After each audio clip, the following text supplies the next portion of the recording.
ಮನೆಯ ಮಗಳಿವಳು ನಮ್ಮ ಪುಣ್ಯವತಿ. ನಾನು ಈ ವಿಷಯ ಎಲ್ರಿಗೂ ಹೇಳಲಾ ಬೇಡವಾ? ಅಮ್ಮಾಜಿ, ನರೇಂದ್ರ, ಈಗ ನಾವು ಏಕಾಏಕಿ ಒಳಗಡೆ ಹೋಗಿ ಮದುವೆನೇ ಈ ಥರ ಆಗೋಯ್ತು ಅಂತ ಹೇಳಿದ್ರೆ ಅದನ್ನು ಯಾರೂ ತಡ್ಕೊಳ್ಳಲ್ಲ. ಚಂದುಲಾಲ್ ಅವರೇನೋ ಈ ಮದುವೆ ನನಗಿಷ್ಟ ಇಲ್ಲ ಅಂತ ನಾನು ಹೇಳ್ಬಿಡ್ತೀನಿ ಅಂತ ಹೇಳಿದ್ರು. ಆದರೂ ಸತ್ಯ ಏನು ಅಂತ ನಾವೇ ಹೇಳಬೇಕಾಗತ್ತಲ್ವಾ? ಏನು ಅಂತ ಹೇಳೋಣ? ನನಗೇನೋ ಸತ್ಯ ಹೇಳೋದೇ ಸರಿ ಅಂತ ಅನ್ನಿಸ್ತಾ ಇದೆ ಅಮ್ಮಾಜಿ. ಹಾಗಾಗೋದಿಲ್ಲ ನರೇಂದ್ರ, ಸ್ವಲ್ಪ ಸೂಕ್ಷ್ಮವಾಗಿ ಯೋಚನೆ ಮಾಡಿ ನೋಡು ನೀನು. ಈ ಆಘಾತನ ಭುಜಂಗ ಅವರು, ಲೀಲಾ ಅವರು ಹೇಗೆ ತಡ್ಕೋತಾರೆ? ನಮ್ಮ ಮಾಲ್ತಿ ಹೇಗೆ ತಡ್ಕೋತಾಳೆ? ಇನ್ನು ಪ್ರೀತ್ಸೋ ಪದ್ಮಿನಿ ಒಂದು ಕಡೆ ಆದರೆ ಇನ್ನೊಂದು ಕಡೆ ತಾಳಿ ಕಟ್ಟಿರೋ ಪೂರ್ವಿ, ಇನ್ನೊಂದು ಕಡೆ ಸತ್ಯನೇ ಗೊತ್ತಿಲ್ದ್ರೆ ಈ ನಂದನ್ನು. ಇವನೇನು ಮಾಡ್ತಾನೆ ನೋಡು. ಈಗ ಮುಳ್ಳು ಮೇಲೆ ಬಿದ್ದಿರೋದು ನಮ್ಮ ಬಟ್ಟೆ, ಅದನ್ನು ಸೂಕ್ಷ್ಮವಾಗಿ ಬಿಡಿಸ್ಕೋಬೇಕು. ಇಲ್ಲಾಂದರೆ ಹರಿದೋಗೋದು ನಮ್ಮ ಬಟ್ಟೆನೇ. ಸತ್ಯನ ಮುಚ್ಚಿಡೋದು ನನಗಿಷ್ಟ ಇಲ್ಲ ನರೇಂದ್ರ. ಹಾಗಂತ ಈಗಲೇ ಸತ್ಯನ ಬಾಯಿ ಬಿಡೋಕ್ಕೂ ನಾನು ತಯಾರಿಲ್ಲ. ಅಮ್ಮಾಜಿ, ಹಾಗಾದರೆ ಒಂದು ಕೆಲಸ ಮಾಡೋಣ. ಭುಜಂಗ ಅವರು ಹಳ್ಳಿ ಬಿಟ್ಟು ಬೆಂಗಳೂರಿನ ಒಂದು ಕಾಲೋನಿನಲ್ಲಿ ಇದ್ದಾರೆ ಅನ್ನೋ ವಿಷಯ ಚಂದುಲಾಲ್ ಗೊತ್ತಾಯಿತು. ಅದಕ್ಕೆ ಅವ್ರು ಈ ಮದುವೆ ಬೇಡ ಅಂತ ಹೇಳಿದ್ರು ಅಂತ ಹೇಳ್ಬಿಡೋಣ. ಇದು ಬಿಟ್ಟು ನಮಗೀಗ ಬೇರೆ ಯಾವ ದಾರಿನೂ ಉಳಿದಿಲ್ಲ. ಅಲ್ಲ, ಈ ಸುಳ್ಳು ಹೇಗೆ ಹೇಳೋದು ಅಂತ? ಸುಳ್ಳು ಹೇಳೋದು ಸರಿ ಅಲ್ಲ ಅಂತ ನನಗೂ ಗೊತ್ತು ಅಮ್ಮಾಜಿ. ಆದರೆ ಎಲ್ಲರ ಹಿತದೃಷ್ಟಿಯಿಂದ ನಾನು ಈ ಮಾತು ಹೇಳ್ತಾ ಇದ್ದೀನಿ. ದಯವಿಟ್ಟು ಒಪ್ಕೊಳ್ಳಿ. ಹೇಳಿ ಅಮ್ಮಾಜಿ. ಅದೇನು ಅಂದರೆ, ಲಾಲ್ ಅವ್ರಿಗೆ ನೀವು ಹಳ್ಳಿ ಬಿಟ್ಟು ಏನು ಹೇಳ್ತಿದ್ದೀರಾ ಅಮ್ಮಾಜಿ? ಅಪ್ಪಯ್ಯ ಹಳ್ಳಿಲಿಲ್ವಾ? ಬೆಂಗಳೂರಲ್ಲಿದ್ದಾರಾ? ಏನಪ್ಪಯ್ಯ ಇದು? ಎಲ್ಲರೂ ನಿಮ್ಮ ಬಗ್ಗೆ ಸುಳ್ಳು ಸುದ್ದಿ ಹಬ್ಸಿದ್ದಾರೆ ಅನ್ಸುತ್ತೆ. ಅಮ್ಮಾಜಿ ಇಲ್ಲ, ಅಪ್ಪಯ್ಯ ಹಳ್ಳಿಲ್ಲ ಇದ್ದಾರೆ ಅಲ್ವಾ ಅಪ್ಪಯ್ಯ? ಹೌದು, ಹಳ್ಳಿಲಿ ತೋಟ ಮನೆ ಎಲ್ಲ ಇರುವಾಗ ಅಪ್ಪಯ್ಯ ಯಾಕೆ ಬೆಂಗಳೂರಿಗೆ ಬಂದು ಮನೆ ಮಾಡ್ತಾರೆ?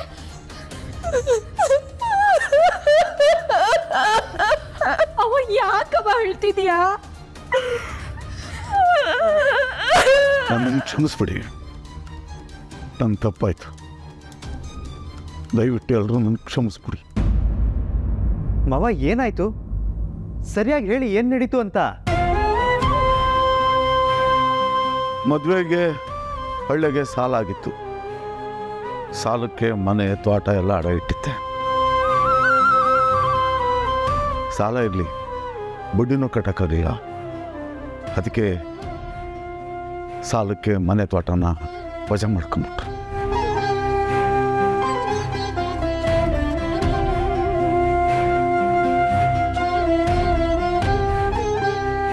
ಹಳ್ಳಿಗಿದ್ದೇನು ಮಾಡೋದು ಅಂಥೇಳಿ ಕೆಲಸ ಹುಡುಕೊಂಡು ಮನೆಯವ್ರನ್ನೆಲ್ಲ ಕರ್ಕೊಂಡು ಪಟ್ಟಣಕ್ಕೆ ಬಂದೆ.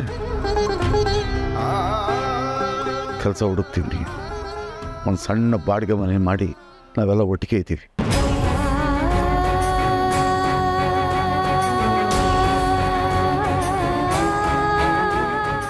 ನಿಮಗೆಲ್ಲ ಈ ವಿಷಯ ಹೇಳಿದ್ರೆ ನೊಂದ್ಕತ್ತೀರಾ ಅಂತ ಹೇಳಿರ್ಲಿಲ್ಲ. ಆದರೆ ಈ ಕಾರಣದಿಂದಾಗೆ ಇವತ್ತು ನನ್ನ ಮಗಳು ನಿಶ್ಚಿತಾರ್ಥ ನಿಂತೋಯ್ತಲ್ಲ.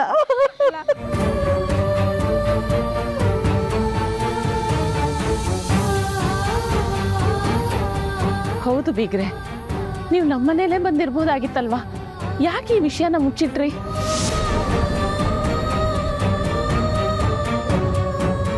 ನಾವೆಲ್ಲ ಹೊರಗ್ನೋರಾಗ್ಬಿಟ್ವಾ ಮಾವ?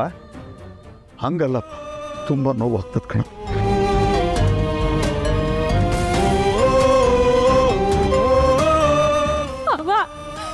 ಅವ ನೀನು ಇದಕ್ಕೇನೋ ನಾನು ಊರಿಗೆ ಬರ್ತೀನಿ ಅಂದ್ರೆ ಬೇಡ ಬೇಡ ಅಂತ ಅಂತಿದ್ದಿತ್ತು. ನನಗೊಂದು ಮಾತು ಹೇಳಿಲ್ವಲ್ಲ ಅವ ನೀನು? ಸತ್ಯವ, ನೀವು ನನಗೊಂದು ಮಾತು ಹೇಳಿಲ್ಲ. ನಾನು ನಿಮ್ಮ ಜೊತೆ ಇರಬೇಕಿತ್ತು. ಏನಾದ್ರೂ ಕೆಲಸ ಮಾಡಿ ಸಹಾಯ ಮಾಡ್ತಿದ್ದೆ. ನೋಡಿ ಈಗ ನಾನು ನಿಮ್ಮ ಜೊತೆ ಬರ್ತೀನಿ. ನಾನು ಇಲ್ಲಿ ಇರಕ್ಕಿಲ್ಲ. ಪೂರ್ವಿ ನಿಂತ್ಕೋ. ಪೂರ್ವಿ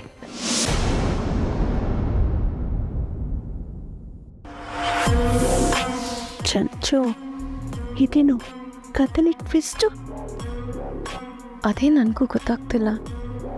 ಚಂದೂಲಾಲ್ ಅವರು ನನ್ನ ಹತ್ರ ಮಾತಾಡಿದ್ದೆ ಬೇರೆ, ಮಾತ್ರ ಅವ್ರಲ್ಲಿ ಮಾಡಿರೋದೇ ಬೇರೆ. ಅಮ್ಮಾಜಿ, ಚಂದೂಲಾಲ್ ಅವರು ಅದೇನೋ ಸರ್ ಮಾಡ್ಕೊಳಕ್ಕಾಗದಿರೋ ತಪ್ಪು ಅಂದ್ರಲ್ಲ, ಅದು ನನಗೆ ಅರ್ಥ ಆಗಲಿಲ್ಲ.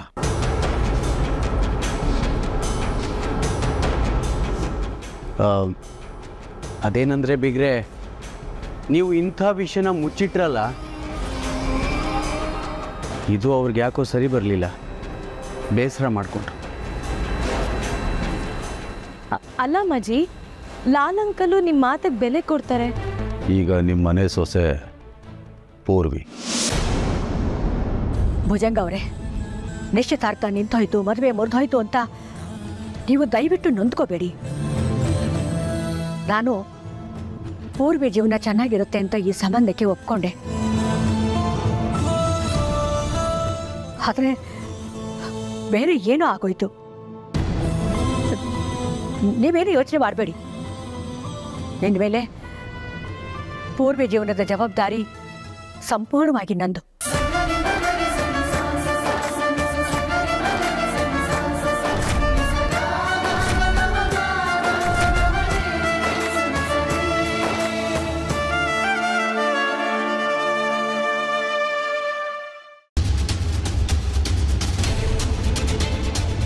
ಪೂರ್ವಿ, ನೀನ್ ಎಲ್ಗೂ ಹೋಗ್ತಿಲ್ಲ.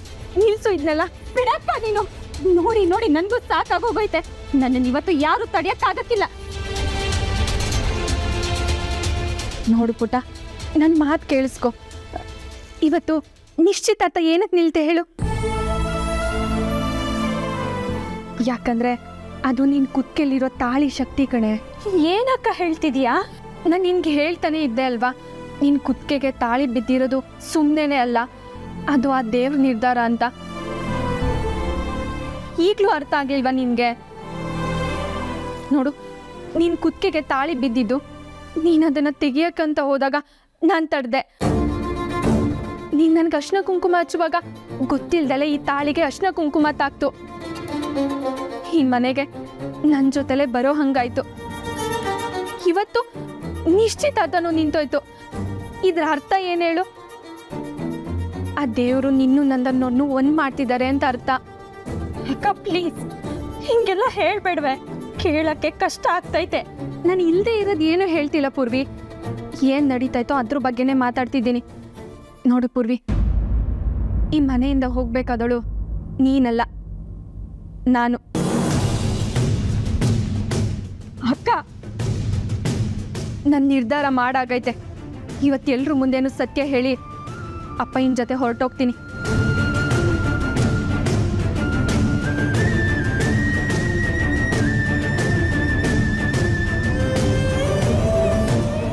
ನೋಡಿ ನಂದನವ್ರೆ, ಇವತ್ತು ದೇವಸ್ಥಾನದಲ್ಲಿ ಎಲ್ರಿಗೂ ಎಲ್ಲ ಸತ್ಯನೂ ಹೇಳೋಣ ಅಂತಿದ್ರಿ.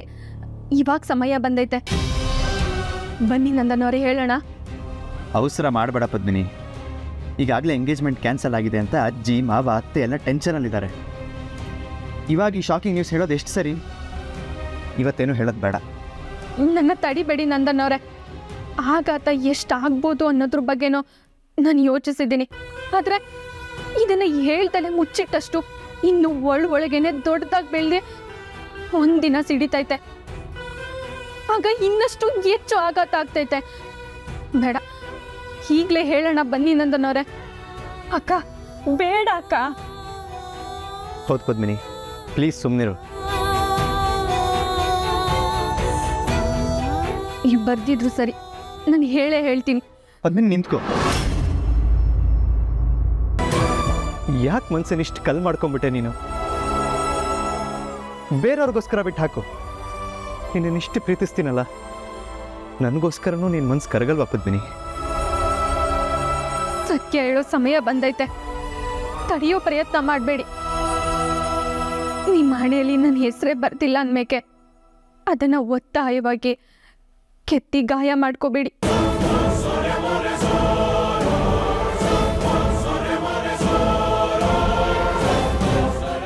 ಅಯ್ಯೋ ಬಾವ, ಅಕ್ಕ ಎಲ್ರಿಗೂ ಹೇಳಿದ್ರೆ ಏನ್ ಗತಿ? ಅವಳು ಹೇಳ್ಬಾರ್ದು. ಬೇಗ ಹೋಗಿ ತಡಿ ಹೋಗೋಳ.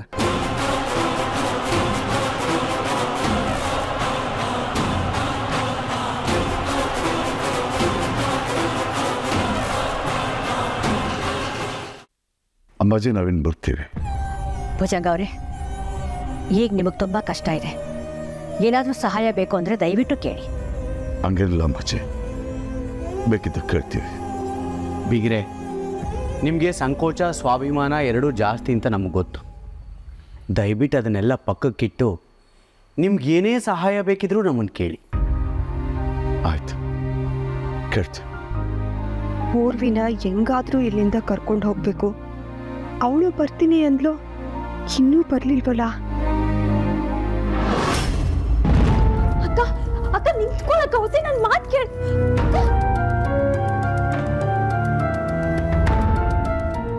ಬರ್ತೀವಿ. ಪಾಪ ಪೂರ್ವಿ ಬರ್ತೀನಿ ಅಂದ್ಲು, ಕರ್ಕೊಂಡು ಹೋಗಲ್ವಾ?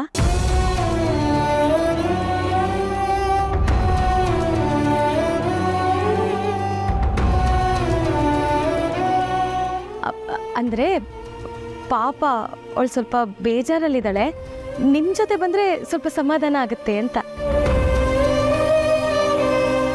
ಹೌದಡೆಯ, ಪೂರ್ವಿ ಕರ್ಕೊಂಡು ಹೋಗ್ಬಿಡುವ.